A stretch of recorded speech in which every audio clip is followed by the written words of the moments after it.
Custou, mas chegou. O Rodrigo Pacheco, que é o presidente do Congresso Nacional, falando lá em Brasília. Vamos ouvi-lo. Noite de terça-feira, igualmente amanhã, na quarta-feira, muitos itens na pauta, em especial o projeto de lei 1010, que tem o objetivo de aumentar a quantidade de leitos de UTI no combate ao coronavírus no Brasil.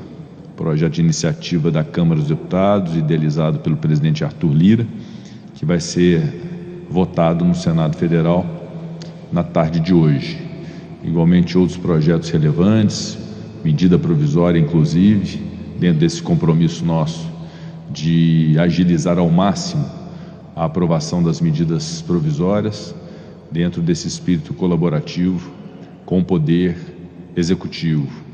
Amanhã também prevista a reunião do Comitê de Coordenação de Combate à Covid, coordenado pelo presidente da República, Jair Bolsonaro, com a presença do presidente do Senado, do presidente da Câmara, de um representante do CNJ e do ministro da Saúde. Temos também boa expectativa para esta reunião, num ambiente que precisa ser de coordenação em relação ao enfrentamento da pandemia. Estou à disposição dos senhores. Trata-se de uma entrevista coletiva, um curto Com pronunciamento. o discurso pronto, Exatamente. Vamos ouvi-lo. Queria perguntar, presidente, sobre os fatos de hoje, que os 3 comandantes das Forças Armadas pediram para sair, ou serão substituídos do governo. Eu queria entender como que o senhor recebeu essa notícia, se há algum risco ou não de quebra institucional no país.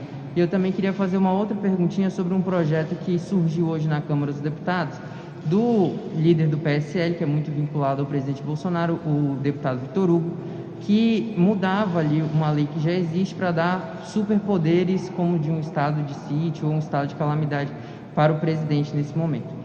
Ontem houve uma reforma ministerial por iniciativa do presidente da República, Jair Bolsonaro. As reformas ministeriais são comuns nos governos, nós não podemos tratar como algo excepcional. Essa reforma ministerial atingiu 6 posições, uma delas o Ministério da Defesa, havendo a substituição do ministro Fernando pelo ministro Braga Neto. E houve então, me parece, a iniciativa da troca dos comandos da Marinha, da Aeronáutica e do Exército, e eu considero algo que deve ser enxergado como uma mudança por parte do Ministério da Defesa dessas posições, algo que deve ser considerado por eles próprios. É uma questão afeta ao Ministério da Defesa, às próprias Forças Armadas. Eu quero aqui enaltecer o trabalho dos comandos, tanto da Marinha quanto da Aeronáutica e do Exército, com os quais estive dias atrás no Ministério da Defesa, um trabalho muito propositivo, muito bem feito, muito bem organizado pelo ministro Fernando, juntamente com os comandantes que deixaram suas respectivas posições, e desejar muito boa sorte àqueles que assumirão uma posição importante nas Forças Armadas. As Forças Armadas que têm um compromisso constitucional de não promover a guerra, mas de preservar e garantir a paz. E é esse o compromisso das nossas Forças Armadas, de defesa da Constituição, defesa do Estado Democrático de Direito. Nós temos plena e absoluta confiança nisso, nesse amadurecimento civilizatório do Brasil, de preservação absoluta do Estado Democrático de Direito, do qual fazem parte as Forças Armadas. Então, enxergo com naturalidade, isso precisa ser tratado dentro de um universo próprio, que é o das Forças Armadas do Ministério da Defesa, sem nenhum tipo de especulação que não seja de uma troca de comando. Em relação à sua pergunta quanto ao projeto que se cogitou ter na Câmara dos Deputados, eu não o conheço a fundo, mas é muito importante neste momento que nós tenhamos um foco. O nosso foco no Congresso Nacional é, de maneira absoluta, o enfrentamento à pandemia, a redução do número de mortos no Brasil, a melhora no atendimento médico e hospitalar dessas pessoas e ampliação da vacinação.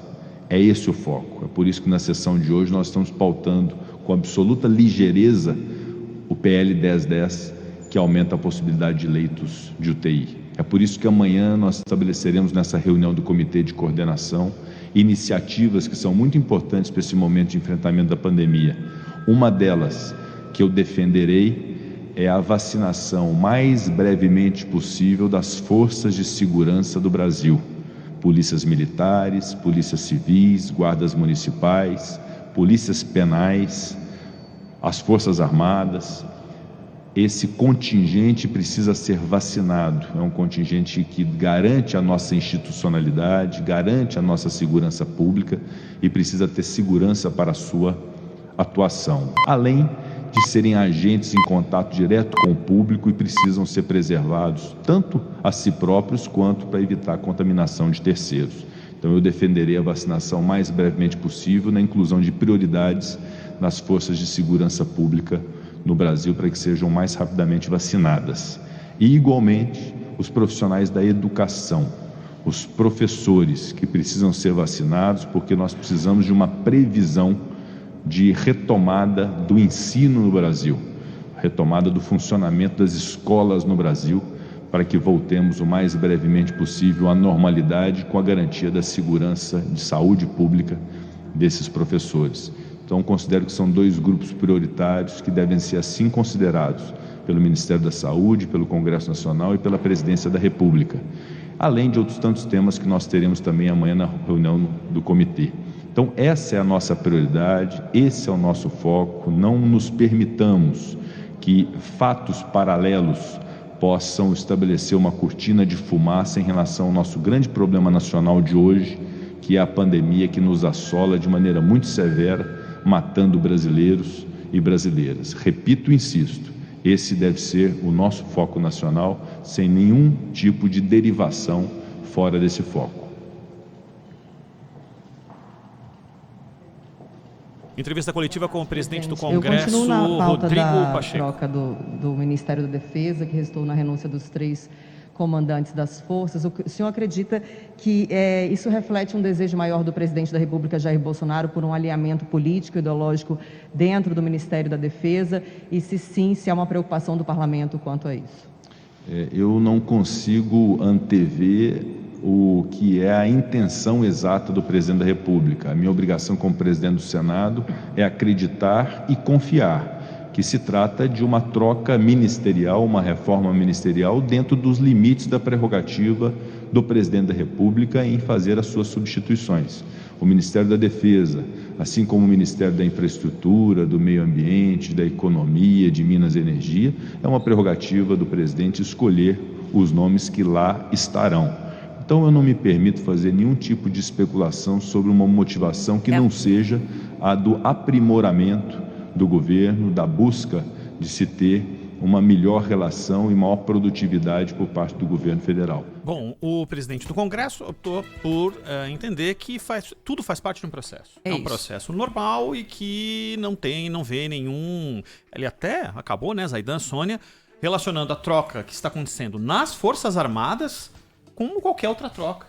Exatamente. Que tenha acontecido, ou que venha a acontecer no Ministério do Meio Ambiente, ou Minas e Energia, ou qualquer outro ministério, não entrou a fundo nas questões que ficaram evidenciadas a partir de toda a cobertura da imprensa nesta terça-feira. Resumiu dizendo que a troca é nos limites da prerrogativa da Presidência da República e a frase, não me permito fazer nenhum tipo de observação nesse sentido. E falou sobre o engajamento a partir de agora do Congresso para a campanha de vacinação e priorizando grupos como forças policiais, forças armadas e professores.